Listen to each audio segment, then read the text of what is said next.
Chuti, hello and welcome to AfriDominion. I am Freeman Singh and Kabon. Thank you so much for tuning into our program. Bad habit, guys. We speak so many languages. I was under the impression that I'm speaking to you in Kenya, Rwanda. Welcome to each and every one of you joining us live, especially if you're joining us live from radio station, television station, and social media. I am Freeman Singh and Kabo, and it is exciting and very privileged to be here today.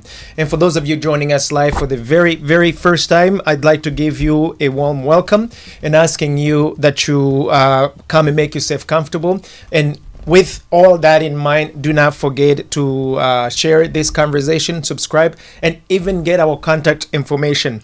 Why do we say that? We have so many thought-provoking conversation. We have so many issues and discussions that we usually get to have that we can never get to talk about it in 30 minutes, in 1 hour, 2 hours, depending on the depth of the conversation that we intend to dive in. And with that in mind, guys, I'd love to give you guys our contact information so that you may be able to find us. Our direct information or our direct contact is www.afridominion.com. www.afridominion.com. That will be our website, and the main email is info@afridominion.com. info@afridominion.com. And if you'd love to give us a call while we're having this conversation, we also do have a studio number, and that number is +1 240 626 7268 +1 240 +1 240 626 7268. Apologies, guys. Today's it looks like it's not happening. Let me repeat it one more time. It's +1 240 626 7268. And with that in mind, guys, I hope that you get to use this information wisely. Feel free to give us a call, especially if and when we are live, like right now, so that we can have a fruitful conversation. And those of you guys who are from different various platforms, we'd love to also have you. We know that it's not easy. It's not easy to follow the conversation, especially a conversation that sometimes provokes you to speak your truth, to be yourself. Those of you joining us live from TikTok, welcome, guys. Apologies. I believe you guys received the feed a little bit late, but nevertheless, we're all in one. We are live on many platforms, both public and private social media. We are on X right now. We are on YouTube. We are on Facebook. We are on TikTok, amongst many.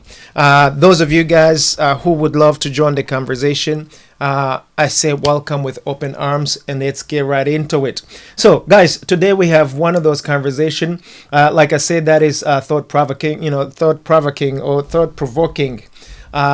Which means that I would love to have a frank conversation. However, we only got about 15 minutes to get right on point to talk about what we want to talk about. I already know that I would not be able to have the full conversation as I would like to have. Why? Because the presentation that I have put together, I realized that it's a huge presentation. And because it's a big presentation that we have, I know that I'm not going to have enough time to dive into everything that I wish to talk to you guys about. And so that I don't waste any more time, let me make sure. Oops. One second. Now the technology is deciding to behave. Let's make sure. Slideshow. I want my slideshow to show on the screen that we can all share. Presentation, on monitor 2. There we go. I think we got it. Yes, we do have it. So, guys, like I said, the topic for today's conversation is as follow, guys. Let me read it to you guys. Could you please give me my screen, please, so that we can be able to share together. So I'm gonna read as we go. I'm gonna read as we go so that I make sure that we're reading the same thing. So the topic of today's conversation talks about Rwanda. Can Rwanda's discriminatory and divisive policies produce a holistic youth ready to face a challenging and complex world that we live in today? I can repeat. Can Rwanda's discriminatory and divisive policies produce a holistic youth ready to face a challenging and a complex world that we're living in?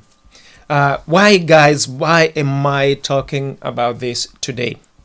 For those of you guys who are not from Rwanda, we have a huge disparity, especially in today's world, where the youth that reside inside the country and those who have been sent out are being fed what I can call, for the lack of better word, some poisonous future thoughts, conversations, policies.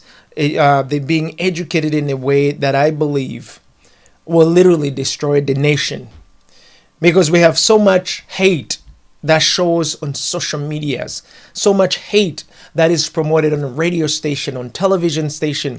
Guys, the very policies and the very laws and the very issues that the current government claims to have been an issues back from the time of 1990 all the way to 1994, you can see it in the open today. In other words, as long as you are allowed to bash another young person, an older person, as long as it is sanctioned, it can take place any way, any shape, and any form, especially in Rwanda and outside of Rwanda, where it's being sanctioned by the government. We have examples. So I didn't come empty-handed today. Now, and because of that, certain youth feel like they literally they merit to speak up, while others have to literally walk with their head looking down. Especially issues that becomes divisive, issues that literally become divisive. For instance, in Rwanda, they got rid of races or ethnicities. There's no such thing as a Hutu, a Tutsi, and a Twa in the today's presented Rwanda to you foreigners.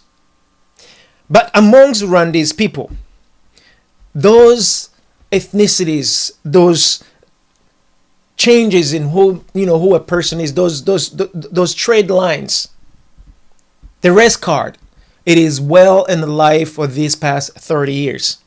It only benefits one side of the coin as opposed to both ways, which is why we believe it is becoming far more discriminatory and far more divisive, instead of bringing together the people.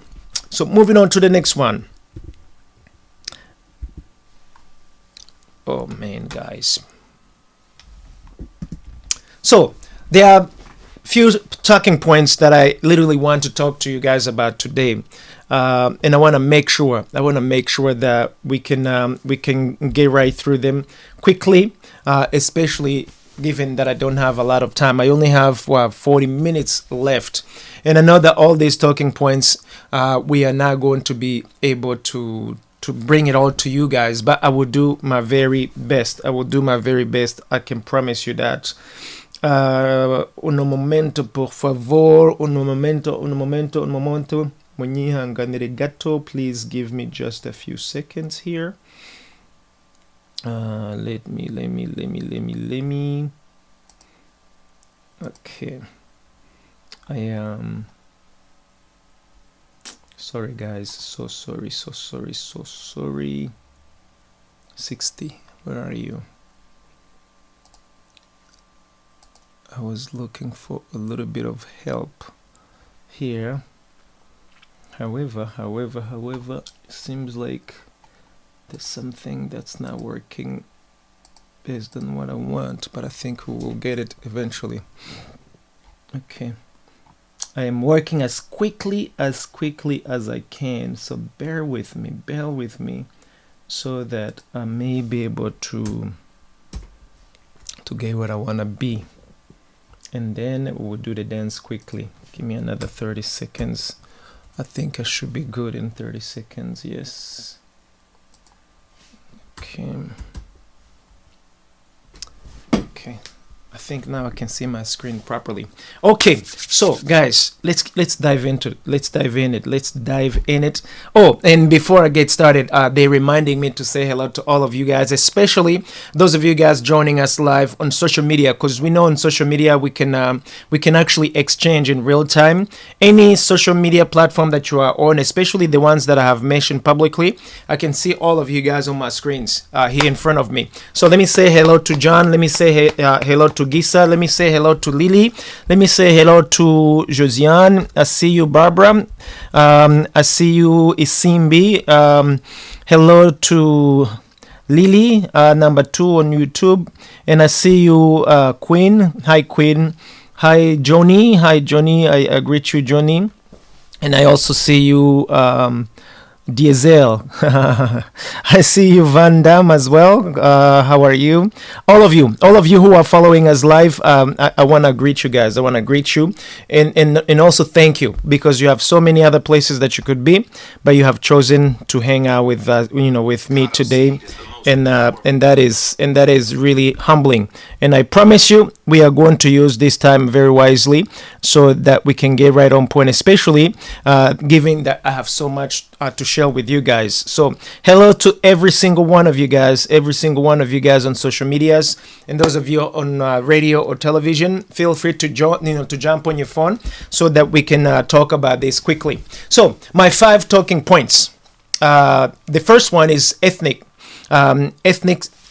socio-economic divides limits inclusive youth development. The second one is high youth unemployment and informal sector challenges. The third one, it's education reforms that shows progress but face equity gaps. The fourth one is positive initiative for the youth empowerment but unevenly applied. The fifth one is a social stigma and policy gap for valuable groups. The last one is authoritarian policies that stifle critical thinking. So this is some of the points that I'm gonna go quickly and dive into them so that we can have an exchange that is alive on it. So guys, going to the very first point, if we can literally just jump right on it. The ethnic and socio-economic divides limit inclusive youth development. Guys, in the country, both and outside, this issue of ethnicity is big. Rwanda's policies, such as the Ndi Umunyarwanda, which literally translates in English as I am a Rwandan initiative, aim to promote national unity by erasing ethnic identities. Just like here in the United States, for example, we don't talk about somebody's ethnicity up in the open. But a Cherokee knows that he's a Cherokee. A Tutsi knows that it's a Tutsi. A Lua knows that he's a Lua. And so on and so on and so on. But just because I'm a Lua, just because you could be a Cherokee, just because you could be a Tutsi, or you could be any other ethnic, that isn't necessarily mine. It doesn't mean that I'm going to undermine you. So in bigger nations, but also matured nation, let me use the word matured, because the size of a country has no bearings when it comes to ethnicities, when it comes to racial divides. The maturity of the audience, the maturity of a nation can take care of all of that regardless of the size of the nation. So while these policies such as Ndumunya Rwanda is there, they can inadvertently deepen divisions due to the top-down enforcement. These policies often favor urban, educated, and Tutsi-dominated elites, marginalizing rural youth, farmers, ethnic minorities like the Hutus, who are majority in the country, and the Batwa, and the Twa people. By the way, the ethnicity called Twa in Rwanda, they are like point something. It's never mentioned. And consequently, when they are not mentioned, you get to find that they do not they do not seize access to opportunity easily. It becomes extremely difficult for them to find opportunities, and that's just not okay. And all of that can literally hinder the holistic development of youth, not just in Rwanda, in Africa, but also globally. Rwanda is such a very, very small nation with very little resources. So it has to think outside of the box for the future, not just of the entire country, but the youth. The youth are going to be the leaders of tomorrow. And they have to compete on a global scale. It doesn't matter whether you have gone to school. It doesn't matter what country you come from. Now, the life we're living in today demands that you literally have to be all the way up there to the rest of the youth alike. For instance, a child, a young person in China, when they put them both on the same table with a young person in Rwanda, the Chinese is going to inadvertently have an upper hand because of policies that the Chinese have pre-selected for the youth or pre-injected within the Chinese community. So we want to make sure that the youth in Rwanda and outside of Rwanda, the Rwandese descendants, can also have the same equal opportunity so that they are able to fight, to seek, to seize opportunities that the rest of the youth of the same caliber have access to globally. Now, when you have a short terms or a government that sets up policies short-sighted, you only think about your own child. Like only the elites, for example, the majority elites, Tutsis in Rwanda, they are able to go abroad to study. The majority. And this is not this, this is no end discrimination. We have examples, and we're gonna get to those. So it is very difficult for a child who's not connected with the government to easily find opportunities to go abroad. Let's not even go far. Guys, to even obtain a standard document as a passport, you have to kiss somebody's behind.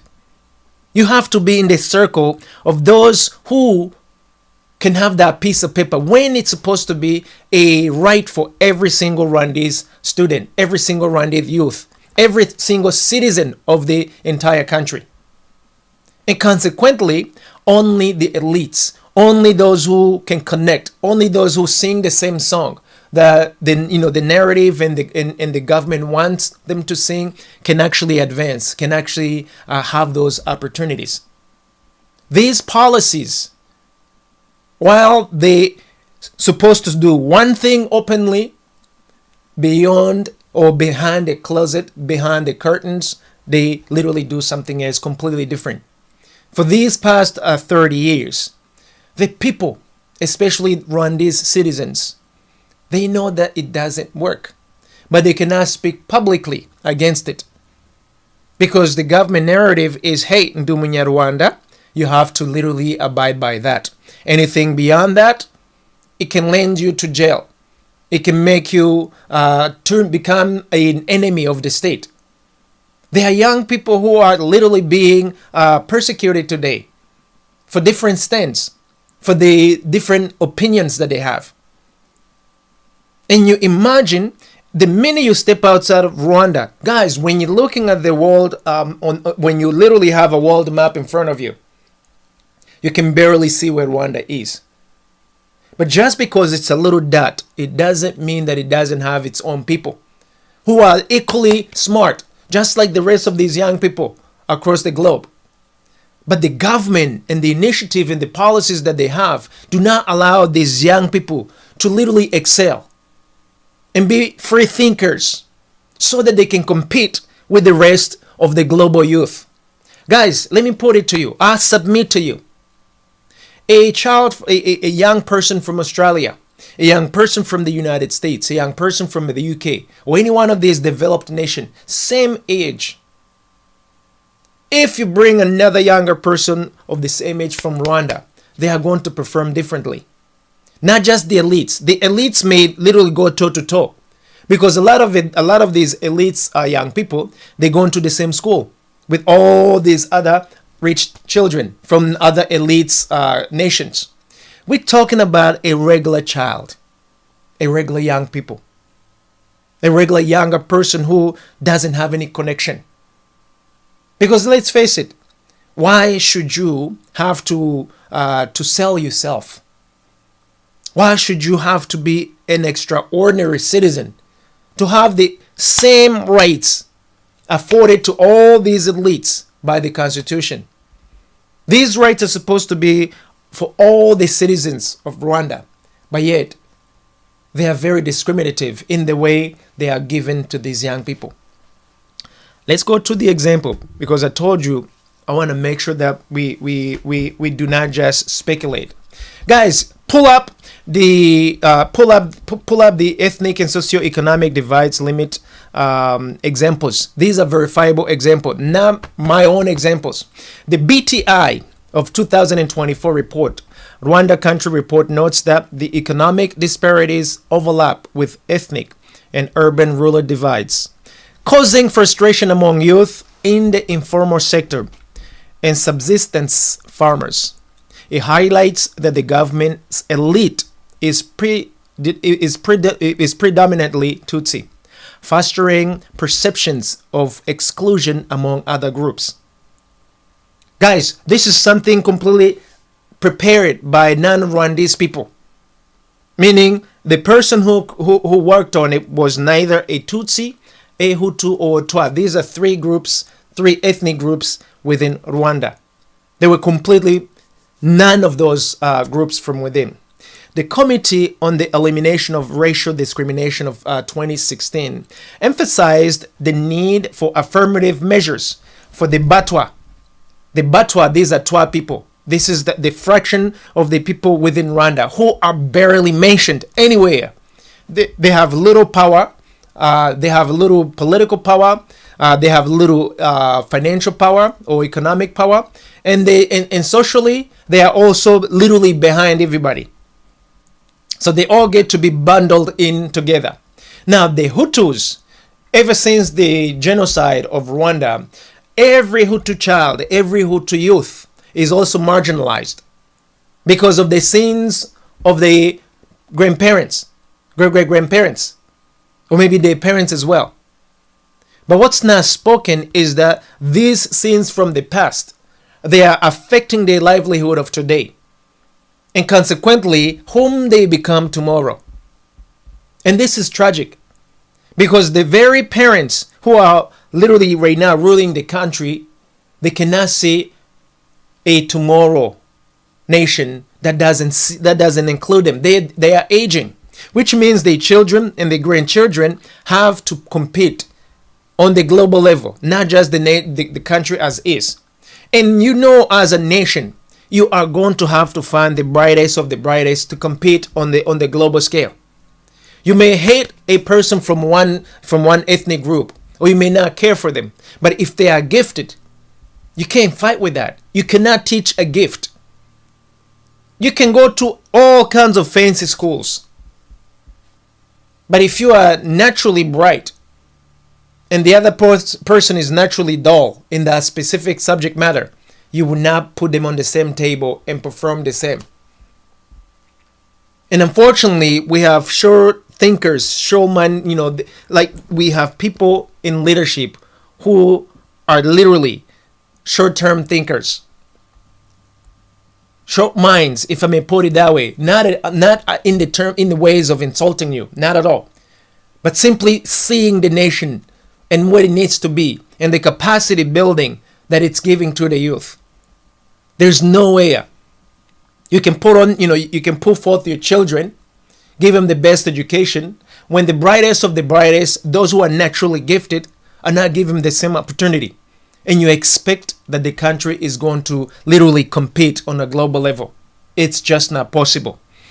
Let me move on, because my time is really going so fast. I'm looking at the clock and I'm like, my God. The second point, the high youth unemployment and informal sector challenges. Guys, it is reported that over 75% of Rwandan youth are not in education, employment, or training. Imagine, over 75%. So if the youth are going to take over tomorrow's leadership positions, how are they going to compete? Don't even see the global level. Inside of Rwanda itself, or even just in the region, if a younger person is not giving a fair education, okay, if they don't have access to employment, and if they literally don't have any access to any sort of training, you're setting them up for failure. So the government policies are literally failing tomorrow's youth, today's youth and tomorrow, because they're not preparing them. They are busy stealing funds. They are busy taking away taxes. They are busy setting themselves up abroad for the rainy days ahead, just in case they are followed, just in case they have to leave the country. Some of them have publicly said, I found this nation broken. I am going to leave it as broken as it can be. Imagine, these are older leaders who literally took over leadership. Some of them publicly claim that they found the country broken. Doesn't matter the kind of development for these past 30 years that we have, or when these people have gained. They intend to leave it as broken, if not worse, from the way they saw it when originally they took over the power. Now, if that's the kind of mindset a mentor who's going to give a young person a baton has, can you expect a nation to really prosper beyond what you are being given? If the youth are being set up for failures, how can they even compete in the country itself? How can be able to compete regionally, let alone on the global level, on the global scale?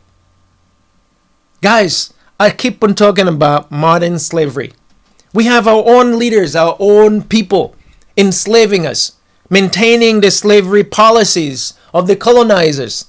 These are literally plain out examples of colonization, of enslavement of today and tomorrow's young people. If you educate me as a slave, it doesn't matter. It doesn't matter what kind of fancy school you're going to give me. I might be better in my own community. I might be better even in the country. But the minute you put me outside of the country, I will underperform. I can't compete with the rest of the world. And unfortunately, these short-term thinkers, leaders that we have within the country, cannot see that. And the worst part of it, they are aging. They have never passed the baton. They have never trained these young people, accordingly or even efficiently. But yet they claim that they are number one. They can outperform everybody else. The joke is on us. The joke is on Rwandese people. The joke becomes on African brothers and sisters. If you pull me forth and you literally exaggerate all my abilities, all my gifts, and everybody thinks that I'm all the way up there, but in reality I am beneath, right down there. When the microphone isn't on, when the camera isn't rolling, when it comes to actually getting to the mud and get to production, how am I going to come through? If everything was smoke, if you just elevated me for the PR, if you just elevated me for the microphone moment, if you just elevated me for the camera moment, yet I'm just a doll. I'm just like a bottle with nothing, empty bottle. It's a huge problem that we have. Now imagine if these same policies are throughout the entire Africa. How can we literally how can we become a better society? How can we end the modern slavery if we can't even smell that the very policies, the very action steps we are being given, we are being courted in, they're only sending us through enslavement? Guys, that's a question that I have for you. So we have discriminatory access to opportunities, particularly for rural and disabled youth. These discriminatory practices, they limit these young people's skill in the development and the global competitiveness, as I am saying to you. In other words, again, we will have example. I'll put up an example. Some young people, especially those who are disabled, young girls, if you are poor, if you're not connected, if you don't have known parents or connected to the system, a lot of these opportunities, you aren't going to have access to them. Yet, when aid comes, it's supposed to be for all these young people. These benevolent donors, when they're giving out all these funds, they are being told that, hey, these funds are going to really help, all the population. But in reality, it only goes through the very specific families. And we know a nation ruled by very few family members, and everybody is an idiot. Everybody is below the line of thinking that the global community is on today. You know that nation is going to die inevitably. Let's pull up some examples. Again, if you look on the 2024 study in the International Journal of Finance, not Freeman. The International Journal of Finance and Banking Research found out that over 75% of youth age 18 to 30 in Rwanda are not in education, are not in employment, and are not in training. That's what NEET stands for. Not in education, employment, and training. With policies focusing on more supply side innovations like all kinds of skills than demanding side jobs creation. Again, the result is the lack of inclusivity, especially for these vulnerable youth. Guys, especially you young people, I'm not sure if you are understanding what this means. When other foreigners, when outsiders observe what is happening, they can already see that the youth is marginalized, especially poor people, especially those who are not connected, especially those who are deemed unimportant within the country. So if I regard one side of children as unimportant and then the other side important, guys, we only have a few elites. These elites are going to need the non-elites groups, the lower bottom groups, the poor bottom groups for the nation, for the country to go forward. But also the whole notion of poor. What is the benchmark of poverty, of poor? Is it the lack of shoes? Is it the lack of physical clothing? Is it the lack of education? What is it? What are these benchmarks? That also, it's something that I keep on putting a question mark to.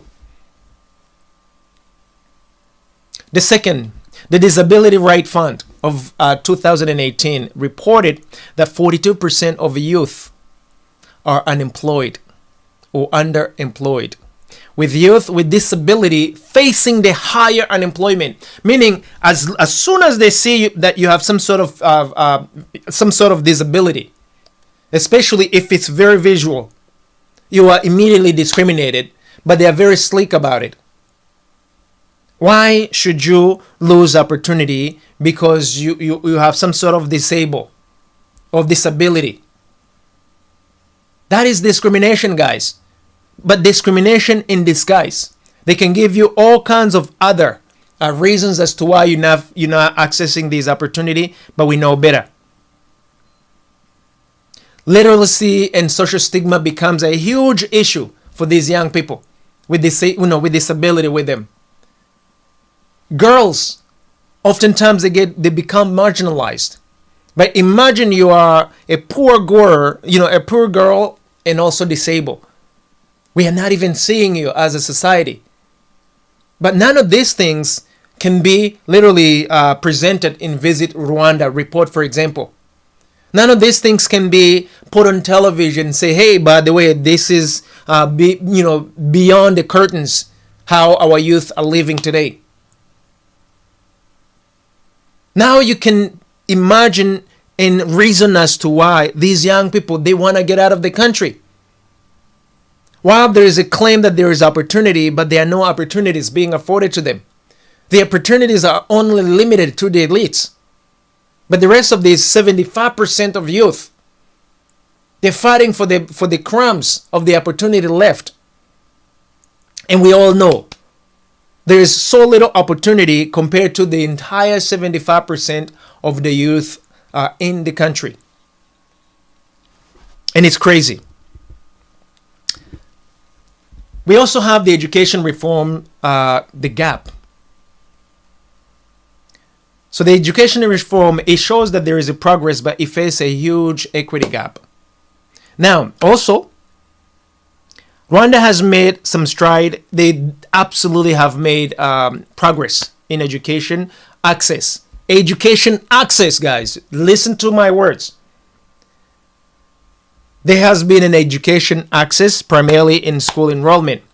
But the quality of that education and the equity of that education, it still is a challenge amongst all these youth. So in other words, these young people are now allowed to go to school.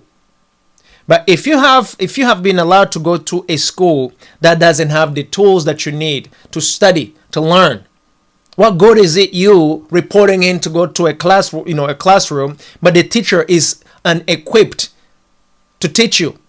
You don't have the tools necessary to learn. Just because you're sitting in a school for 8 hours a day. A whole entire semester goes on by. But the quality of what you are learning, it's 5%, 10%. How can you literally expect to rise up to the challenges of today and tomorrow's future? It's almost impossible. So the quality, it's important. Also the equity of that same education is important. It is also literally, you can see it. Oftentimes these rural students, girls, and disabled youth face barriers in accessing quality education, limiting their readiness for a complex global economy. Just the same thing I was telling you.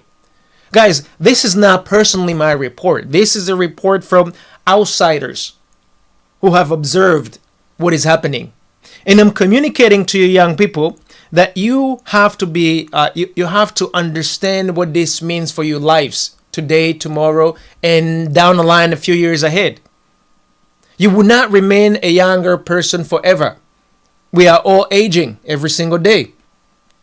If you are aging and you have never been given the tools that you need to compete on a global level, the tools that you can compete on the African level, the tools that you can compete on the regional level, the tools that you can compete even in your own country, in your own nation, what becomes of your life tomorrow? How will you live a quality life tomorrow? It is almost impossible. It is literally almost impossible.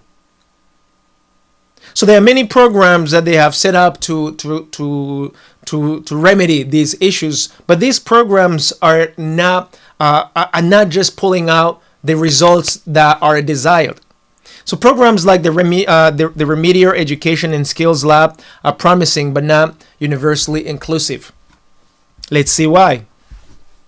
UNICEF, it's a United Nations organization. UNICEF Rwanda, in its 2025 report, it highlights that only 70% of children with disabilities are enrolled in primary school. Only 70%, guys. With schools lacking accessibility, what I was telling you, teacher training for diverse needs. In other words, they're just pushing them to school, but they are lacking the tools that they need to be successful themselves. Again, if you put them apples to apples with the rest of the peers, similar disability, can they outcompete them? Can they even match 10% of what is required of them? It's almost impossible. Stanford Social Innovation Review of 2024 describes the skill lab reform reaching 165,000 secondary students annually with practical skills but large class sizes and inadequate teacher training hinder broader impact. So we have larger classes. If you are disabled and it's like 20 of disabled children, and then you throw in a teacher who's not qualified or who's ill prepared to literally deal with the needs of these disabled children, as an example. I don't care how many hours these children are going to be there. At the end of that semester, they won't be any better because they lack the tools and the competency of the professor or the teacher or whoever that sits in there to equip them to deal with today's challenge and tomorrow's future. And this is very tragic, guys. Very, very, very, very tragic.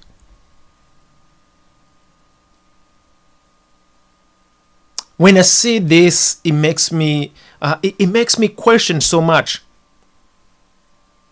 because it's not easy. It's not easy when several efforts are being made.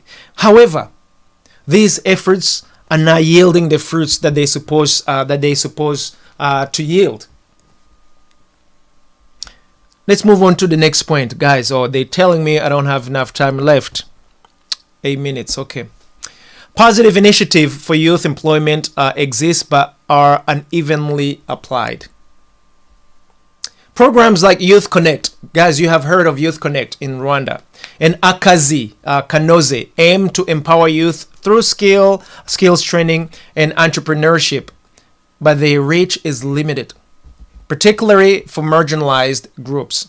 Guys, a lot of these opportunities are in the capital. In rural areas, they do not necessarily penetrate, so that these young children, these young people who cannot travel to the capital are able to have the similar access. These initiatives also prioritize urban youth, leaving rural and disabled youth less equipped for global challenges. The same thing that we're talking about. If you are not in the biggest city, it is going to be very difficult for you to literally have access to that. But also, let's be frank. If you have if your contract says, hey, go to Kigali, right where there are brightest students who can compete on a global level because they've already have the tools necessary, will you even want to see yourself being seen in a rural area, in a class where the children don't even have the tools? You yourself will not want to go there because you have sold yourself as a high caliber influencer in terms of this education, yet they're sending you to an area where children don't even have the tools to even connect with you. So you will be automatically a failure. And because we know that most of you who are in these positions, you want to have A+. You want to have an amazing report so that the next country that invites you, the next project that invites you, you can brag about the last project that you have had. And these young people, they have zero saying in all of this. They may feel happy that, hey, an American came through to give him some education. A French came through to give him some education. A Chinese is there to give him some education. A Russian is there to give him some education. The Australian, the Belgian, all these initiatives, the Canadians. However, if you don't even have the basic tools, how can you connect? So, if we can keep it real, young people, you have to be able to speak up. It is your future. When grandpa dies, when mommy and daddy dies, or your guardians, it is up to you now to step up. If the time you're supposed to have been given the tools has gone by, how will you be able to equip yourself when those people are no longer around to chaperone you? When other young people of the similar age, similar opportunities are there with you, they'll be chewing you up in the open. Because you will be looking for those people who have been shielding you. None of them will be there to help you. If we can keep it real. So there is a need to literally speak up against all these things happening. Elite students cannot just have all the opportunities where the rest of the children are not having any of them. The urban youth cannot have all the opportunity when the ruler young people, when the disabled young people, when the most marginalized young people don't have access to that. That's just wrong. That's plain out wrong, in my opinion, in my humble opinion. So all of that do not help the whole question, or the whole alarm that we have brought before you, that how can a younger person compete on the global level, on the global scale, when you have never been educated. That is why I'm alarming you of these discriminatory and divisive policies. If a policy is not only divisive, but also is literally discriminatory to these young people. A nation of 10 plus million, if a few 100,000 can compete globally, what happened to the rest of those millions? Are they just going to become slaves and that's it? And that's what I personally do not want to see. We don't want to keep on feeding the slavery machinery, because that's what we're doing right now. The modern slavery machinery, it's being fed continuously. Let's bring up some examples, because I told you today that I'm going to give you some examples of what we are talking about. These are not my example. These are examples that I literally got from other organizations. This is not me personally speaking. I got this from other organizations that have run these reports. So the positive initiative for youth empowerment exists, but are unevenly applied. I have listed some verifiable example. Let me get to that. The Youth Connect 2020 report has created over 4,000 off-farm jobs and foster civic engagement, but its focus on urban areas limits rural youth participation. In other words, they only went to they only went in the areas where rich people are, or those who have the means, but they ignored the rural youth. They already had very specific target of young people in mind, that those poor ones, those who do not have connection necessarily, they just discarded them directly. The Akazi Kanoze program 2021 report trained over 220,000 youth and supported 8,063 students with work experience. But there is always a but sticking out, guys.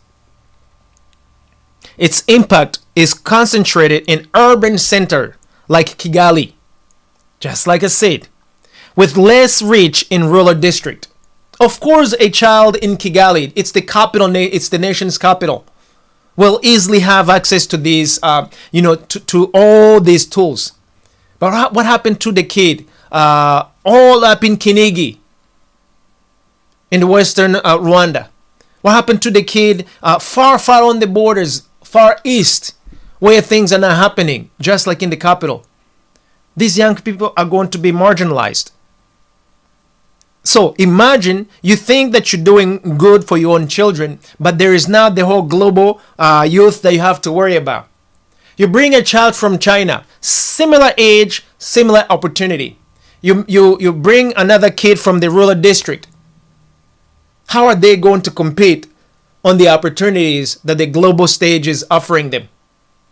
I don't even think that the kid from the rural district is even going to have just the self-esteem to be on the same line, to stand on the same stage as the other kid with similar lifestyle. Guys, there are studies showing these things. Minding you, these issues, they are beyond ethnics or ethnicity lines. We're talking about literally Africa collectively, enslavement of Africans, systematic enslavement of African and African youth, and how to get rid of it. Policies that we have that are not in the best interest of these young people, and oftentimes created outside of these countries, of these nations, that will never help these young people. So I believe it's about time that we have to literally look after ourselves. It's about time we learn how to set up policies that are going to give the same opportunity So all these young people, regardless of where you are, whether you are in the nation's capital or somewhere in the rural district where there isn't even a road that gets there, you ought to be given the same opportunities. Because a gifted child, especially if you're poor, you are going to outperform an Ivy League rich person, from that rich kid. You are going to outperform them. Because your gift, as long as it's awakened, it doesn't matter where you belong or what social class you are, you have been classified to. And that's why I keep on telling African youth, do not see yourself according to the way you have been defined by the United Nations. Do not see yourself according to the way you have been defined by the elites, the global elites, the African elites, the regional elites, and so on. See yourself based on the gifts from within you. See yourself based on your ability, especially your God-given abilities. Your God-given abilities are asleep. Awaken them. You will outperform every other kid in those very specific gifts. And that is something you will never learn in class. You will never learn in school. Give us the next slide, guys.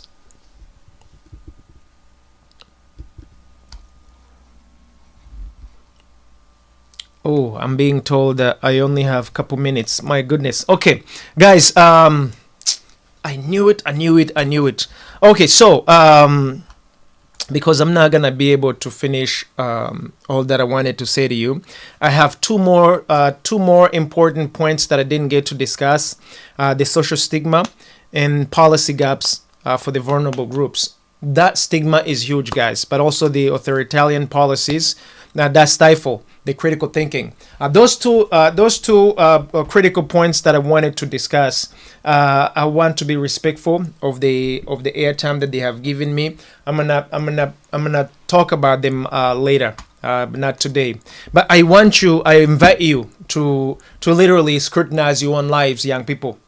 Check and see what kind of life are you living today. Is the life that you are living today a prescribed life? Is it a life that has been forced upon you? Or this is a life that actually sees you with the gifts from within you? Are you from the rural area or rural district? Or are you from the city or even the bigger cities? Are you afforded the same opportunities?